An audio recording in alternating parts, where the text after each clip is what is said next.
This is the second lesson in a big series where I'm teaching the top 25 jazz standards for guitar players. Studying real songs on the guitar is critical for our musical development. It helps us understand the language of harmony, song structure, melodic phrasing, and so much more. And jazz standards are some of the most masterfully crafted songs of all time. If you learn the jazz standards in this series, you not only will majorly level up your musicianship, you will be able to play with anyone else in the world who plays any amount of jazz, because every jazz player at any level knows at least a couple of the standards on this list. So if you're interested in playing jazz guitar at all, then you are definitely in the right place. There's a link to a playlist of this entire series in the description. Please watch the first video at some point because I explain a lot more about how this series works and how it's structured.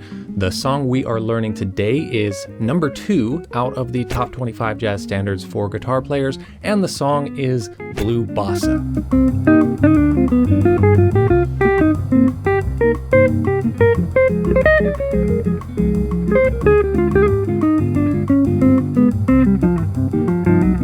Here's what we're going to cover in this lesson. First, I'll tell you about the song Blue Bossa and why it's worth learning. Then I'll teach you the melody by clearly demonstrating it on the guitar with notation and tab on the screen, showing you exactly where on the fretboard I recommend first learning how to play it.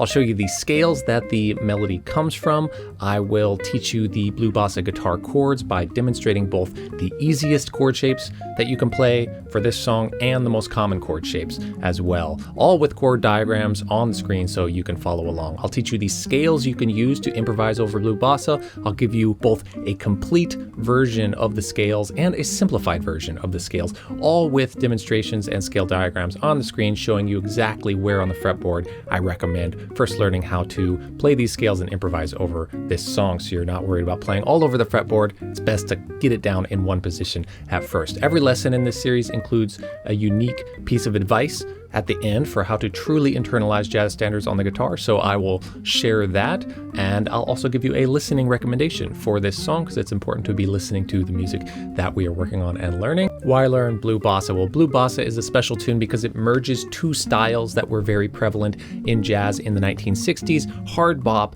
and bossa nova. Hard bop was a style of post-bebop jazz in the 50s and the 60s that featured heavy, intense energy, intense kind of more heavier backbeats. It utilized more minor keys. It had simpler melodies and harmonies than bebop, and it's known for its really energetic and bluesy improvisation style with a lot of attitude. And bossa nova was a new genre of music born in the 1950s in Brazil. And by the early 1960s, American jazz artists like Stan Getz and Charlie Byrd began incorporating bossa nova into their repertoire, and soon after that, bossa nova became just huge in the US. It was soon after that that the huge hit The Girl from Ipanema came out, which we're going to learn on this list of standards in this series. Bossa nova was appealing to jazz musicians because it has really syncopated rhythms and it has really rich and complex harmonies, which of course jazz musicians love to play around with and improvise over and kind of solve the puzzle of how to work through, and bossa nova is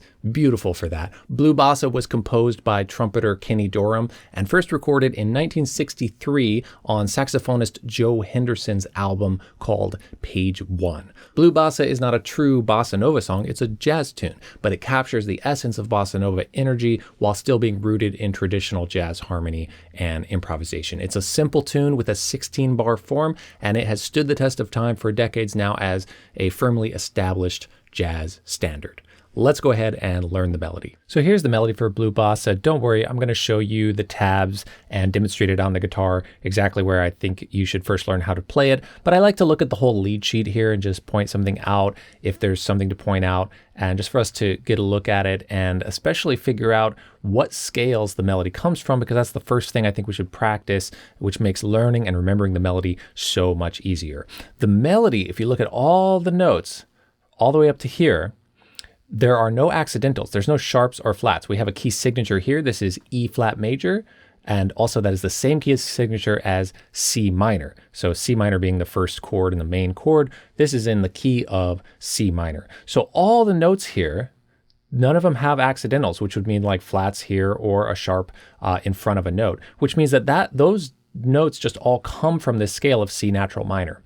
And we can even look and say, oh, look, there's every note in the scale. It's going down the scale because we have G, we have F, we have E, we have D, we have C, we have B, we have A. The next note would be G. That's every note. That's all 7 notes of the scale. It just goes down the scale. And actually goes down a scale again here, 7 notes. And it goes down a scale again here, but it changes key there. You can see there's an accidental. And so that's something to think of too. You'll hear it and know it intuitively this way, that it's very thematic, that it's doing this descending kind of motif and then repeating it and repeating it. And that's what we'll hear when we play it. So C natural minor is going to be important to just know that scale really well, because you are actually just playing that scale in the melody starting on G. You're playing that scale in the melody starting on F and just going down the scale with a certain rhythm. And now we do have accidentals here. And if you look, we're going down a full scale again. That high note there is E, and it's E flat in this with the key signature. And then this lowest note here is F. It's playing all 7 notes. Well, how many accidentals do we have? Okay, we have 2 accidentals. So we're going to have 5 flats in this key total. This key happens to be the key of D flat major. Well, look at here. We land on a D flat major chord. We have E flat minor 7, A flat 7. This is a 2, 5, 1 into D flat major. This scale is the D flat major scale. So we have C natural minor, D flat major, and then just back to C natural minor. So that's a big thing that I'm going to do with every tune is like, let's figure out the scales and let's practice those scales, and then we'll learn the melody, and it's going to make it a lot easier. Now, that doesn't mean that those are all the scales you need to improvise over a song, because a chord like this, G7 flat 9, is coming from a different scale than C natural minor, just that none of these notes clash with it. Excuse me, I'm glad I said that, because there actually specifically is a clashing note in this melody, which is really cool, actually. So this note here is B flat, because it's on the B, and there's a B flat in the key signature, so that's B flat. This chord, G7, both places it has B flat, B flat. This chord, G7, has a B natural as the third of the chord. B natural, just the note B, is the third of G7, or G7 flat 9, whether the 9's there or not. G7 has that note B in it, but this is B flat. Okay, so that note is not in the chord and is clashing with the third of this chord. So the sound that happens here is actually like a G7 sharp 9. Now we could write it as G7 sharp 9, and that's perfectly fine. I like to think of it as G7 flat 9 when the melody's not present, but that sharp 9 in the melody is just really cool sounding. It's a minor third above the root. That's what that sharp 9 sound does.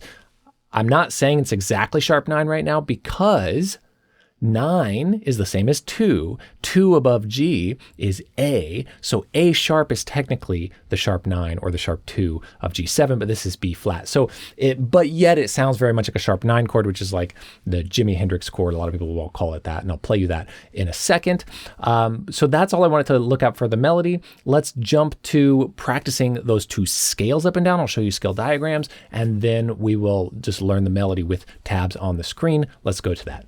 So here's that G7 sharp 9 chord that I said people call the Jimi Hendrix chord. I think because of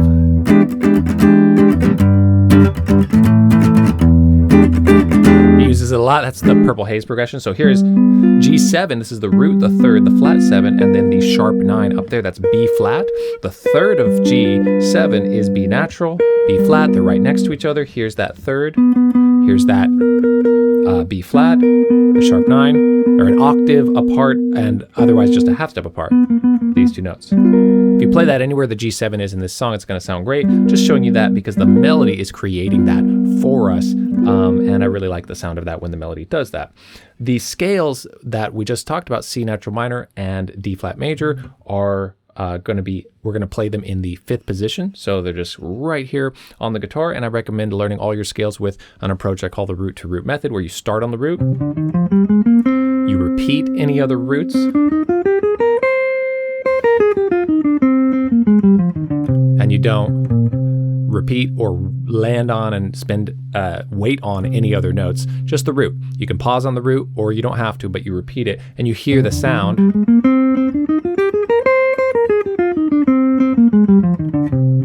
The true quality of the scale, because we just talked about this scale is the same as E flat major. Well, it sounds like C minor, C natural minor, because we emphasized the root of C quite a bit on that. So D flat major, here's the root of D flat major, and here is the shape to play it.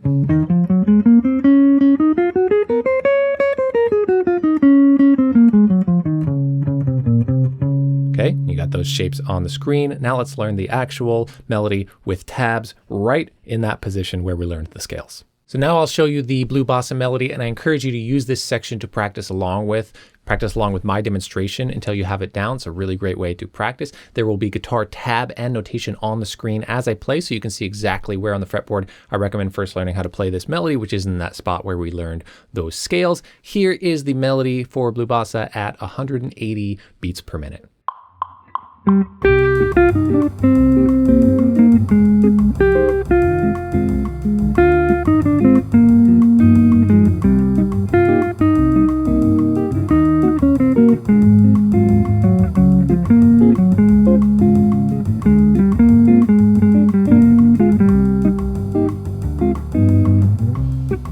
Next, we're going to learn the chords, and I'll just show you the chords with chord diagrams on the screen. But first, let's talk through the chord relationships here, which is nice to get a grasp of, helps us understand the context of where those chords are in a key. Hopefully, eventually, we can see them that way. C minor is the key, so that's the first chord in the key. This is the fourth chord in the key. This is like a blues movement. The first and second chord in the blues is the 1 chord and the 4 chord of the key. So this is like a minor blues kind of sound going from this 1 minor chord to the 4 minor chord. But then we go over here to the 2 chord of the key and the 5 chord of the key and back to 1. So this is a minor 2-5-1. We had a minor 2-5-1 in Autumn Leaves in the last video. These are going to be all over the place in so many jazz tunes, most of them.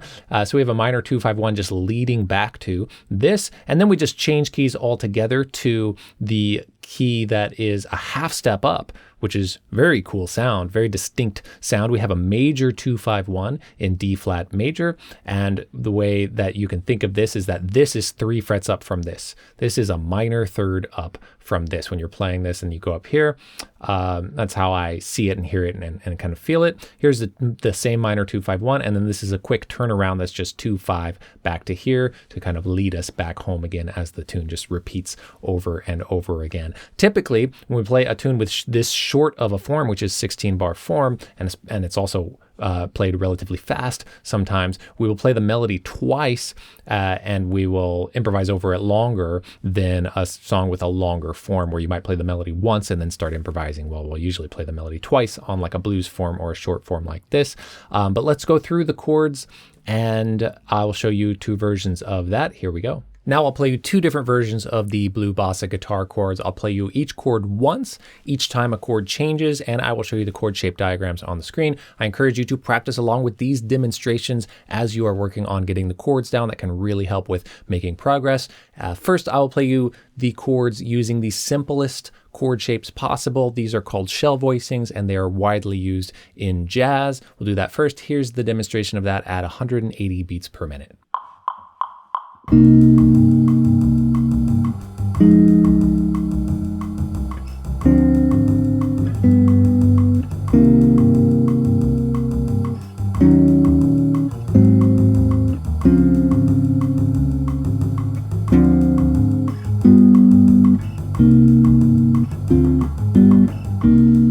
Now I'll play you the most common guitar shapes for the Blue Bossa chords. These have an extra note in them and they fill out the sound a little more. This demonstration is also at 180 beats per minute. Here it is.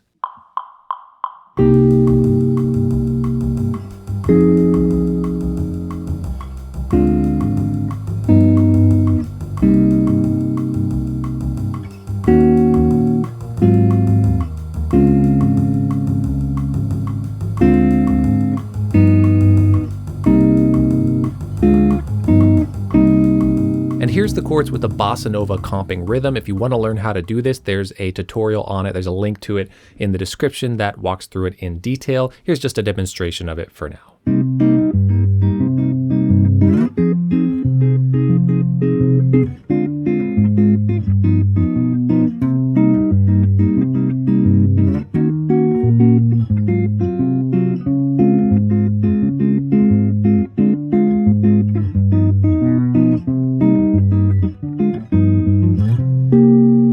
Next, I will show you two different options for the scales you need to be able to improvise and solo over the Blue Bossa chord progression. I'll demonstrate and show diagrams of all the scales in one specific overlapping position on the fretboard, which is where I highly recommend that you learn how to improvise in this location, or in one location where the scales are overlapping before you worry about mastering the whole fretboard. We want to make music and connect ideas together without having to jump around before worrying about filling in all of our vocabulary. And of course, we want to be playing real songs, which is why I'm teaching you these songs. So let me explain where the chords, what scales we need from the chords, and then I will demonstrate them on the guitar. What I call the complete scales of a tune is just the scales that the chords actually come from. So every chord is coming from a scale. If we play those scales when we improvise over those chords, then we are playing in exactly the harmonic area that the harmony is being born from. So it should sound like it's really fitting. The challenge at first is just doing that at all, keeping up with where you are, switching scales. That's all really hard stuff,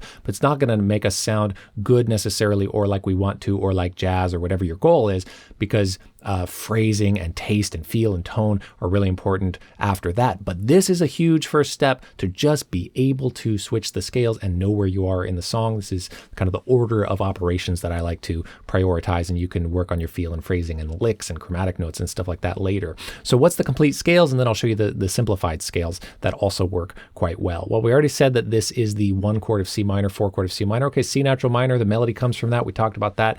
This is the same scale as E flat major. Now, when you're improvising, you can really kind of see these shapes and think about them on the guitar however it works for you. It doesn't matter if you call it something totally different, see it from some other perspective, who cares? It's the right collection of notes at the right time that you want to try to express yourself with. So C natural minor is the scale here. This chord is the 2 chord of C natural minor. If you're interested in chords through keys, I have a video on the chords through the minor key, and it shows you, oh, you actually will practice the 1 chord, then the 2 chord, then the 3 chord, then the 4 chord through the minor key, so you can see this better. It's a good thing to practice if you haven't done that. This is the 2 chord of C natural minor. It's also the 2 chord of this scale here, C harmonic minor, but since we are in that C natural minor flow, I like to kind of think of it as that and switch to harmonic minor here just on this chord. But you could switch to it early, and you can see over here we have it switching to it instead early, and I'll explain why in a second. So these are my recommendations. You can get very loose with them, of course. C harmonic minor is the scale that this chord comes from. This is what we saw in Autumn Leaves in the last video in this series, and this is what we will see in every single minor 2-5 progression in every song that we analyze. The 5 chord, when it's dominant 7 going to a minor chord, is coming from the harmonic minor scale of that chord that it's going to. C harmonic minor is the scale that G7 flat 9 comes from. The flat 9 is a giveaway. If you see a dominant 7 with a flat 9, it means it's coming from this harmonic minor scale. That's the note that is different in this scale. That gives it that flavor. Of course, I'm going to demonstrate all the scales as well as demonstrate improvising with them. Back to C natural minor for this. We saw in the melody and talked about the chords that this is a 2-5-1, and so just D flat major scale there. And then you can probably guess why I said go to C harmonic minor here, because even though C natural minor works on this chord, so does C harmonic minor. Well, why would we switch a scale and switch a scale when we could just group these two together? Give us a little more time here, just less kind of perspective shifting. C natural minor for just that chord, and then C harmonic minor for these two here, going back. Yeah, it seems like a lot of switching, but this is the core skill to work on that. Once you get it down, even on one tune, you have that ability to switch, see your perspective of kind of scale options changing on the fretboard as you're going on the fly. We just want to accurately be able to do that. Is it going to sound amazing just because you can play the right notes at the right time? Not necessarily. Most likely not, because feel, phrasing, tone, and actually saying something that you want to say and something that you're feeling is really what's going to get there. But I think this is the first step, is getting that collection of notes, even if it just sounds like scales at first. If you're playing the right scale at the right time, that's an amazing skill to be able to do. So let me demonstrate some of that, then we'll come back and I'll show you the simplified scales, which the simplified scales are just a bit of a watered down version where, do we have to change all of these? Do we have to, at one measure at a time, switch the scale? You don't really have to, but if you do, it targets the changes just a little better. So let's go to the demonstrations. So we have 3 scales here. I already demonstrated 2 of them in the melody section. I'll demonstrate all of them again though. Here's C natural minor.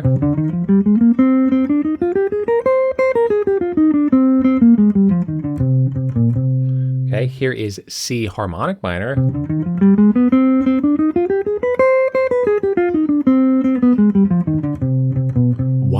different. And here is D flat major.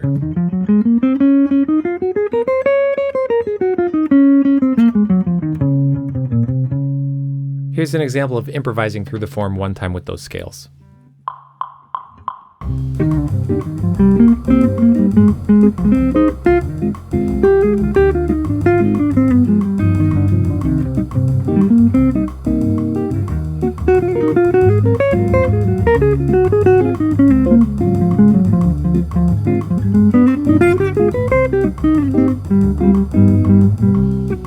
Well, here's our simplified scales, and really we're just taking away whatever we can to make it simpler. And so we took away the harmonic minor because one note is different in this scale, right? So you have 6 notes that are still exactly the notes that come from the scale that this chord comes from, and there's that one note, and even if you play that wrong note at the wrong time, it's not going to sound that bad. It's more about your feel and phrasing and everything like that. You can really just play C natural minor through all of this, and you really do have to change to D flat major here and then just C natural minor again here. So it's the perfect tune to practice improvising with and changing scales, just 4 measures of changing your scale here, and the rest is C natural minor, and just work on trying to have a good feel. And later on, you can work on targeting that one special note that is the 3rd of G7 to get it to sound like it's targeting here, and work on chord tones or all kinds of stuff. But if you can play the melody and play through this song with these scales, you're ahead of most people who are working on a bunch of exercises and not actually playing through the tune. So let me demonstrate playing just these scales and avoiding the harmonic minor where we can, and keeping it a little simpler and improvising with that.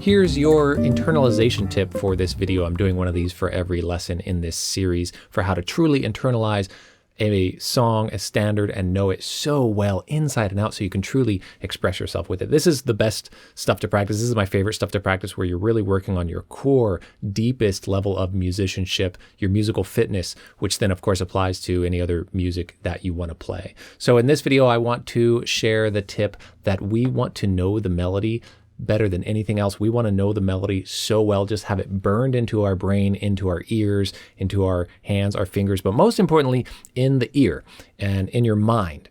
Because, and even if you just do it for this reason, that's great. The melody will save your butt so many times for just knowing where you are in the form. If you can ingrain the melody in your mind, even vaguely, that you just kind of vaguely feel like you're following the melody, the contour of the melody. It's not like you need to hear it perfectly in your head, but if you hear a version of the tune and people are playing a 5-minute solo and everyone's going crazy, and you know the melody so well that when certain harmonic changes happen in the song, you're kind of cued to know where you are in the melody. The melody will tell you where you are in the song better than anything else. So just repeating that over and over. Listen to your favorite version of this song a bunch of times. I'll recommend one in a second. Play the melody on the guitar in a bunch of different keys. That really helps do it. Sing the melody. Create ways for yourself to be able to just know it so well. I like to try to sing the melody while playing through the scales, just kind of constantly playing the right scale and singing the melody, even if I'm not like perfectly singing it. Da da da da da da da da da da da da da ba ba ba ba ba ba ba ba ba ba ba ba da da da da da da da da. So that's a kind of working on a lot of things, just an example. And again, I'm really super roughly singing it. I also like to listen to a crazy version of the song and just, can I hear the melody in my mind, even vaguely, the whole time while the drummer's playing the drum solo, while something very esoteric is happening, or you're hearing the melody the entire time. That will help you know where you are. Do whatever you need to do. Use my suggestions, make up your own know the melody so well so you're just always hearing it and kind of hear it while you're soloing. This will help the melody kind of be part of your improvisations and your solos too, which is great because then you're playing something unique to the song and not just sounding the same on every single song. So that's my tip for this lesson. And I'll give you my Blue Bossa guitar listening recommendation in 1 second, but first, since we played shell voicings earlier, I want to give you my free method booklet on how to accurately play literally any jazz chord using just 8 simple chord shapes. That's the beauty of those shell voicings. The fact that you can do that with those voicings and they sound fantastic. You can play any jazz chord with as few as 8 shapes. My free method booklet called Any Jazz Chord breaks down exactly how to do that. Just click on the link in the top of the description or go to soundguitarlessons.com/anyjazzchord and you can download that PDF totally for free. When learning a jazz standard like Blue Bossa, your top priority should be playing a complete version of the melody, chords, and improvising a solo.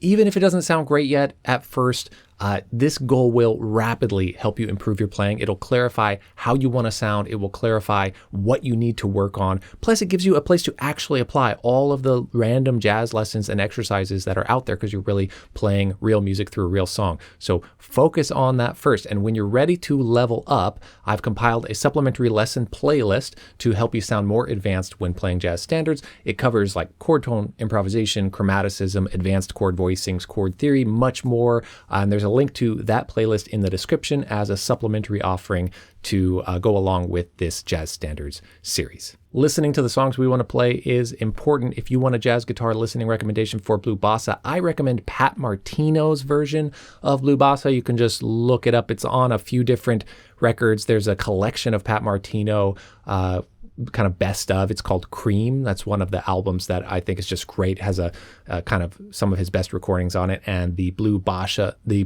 recording is on there. He's known for his really articulate, very fast, very clean playing, and I really like that version of Blue Bossa. And the piano player in that version is doing some very harmonically interesting things that kind of go outside of the chord changes at certain parts, but also totally makes sense. And if you study this song like we've talked about, you'll hear the key changes happening, and hopefully you'll kind of hear where you are with the melody along the way as you're listening to that. Make sure you listen to that or listen to a different version. Choose one that you like, anything you like, and listen to that as you're working on this song. It will help a lot. And make sure you're subscribed because I can't wait to see you in my next lesson where we will do song number 3 of the top 25 jazz standards for guitar players, which is going to be Impressions by John Coltrane, or So What by Miles Davis. You'll see why in that lesson that we're kind of putting those together. Hit that like button and leave a comment to let me know if you liked this lesson. I appreciate you. Thank you so much for watching. Take care and happy guitar playing.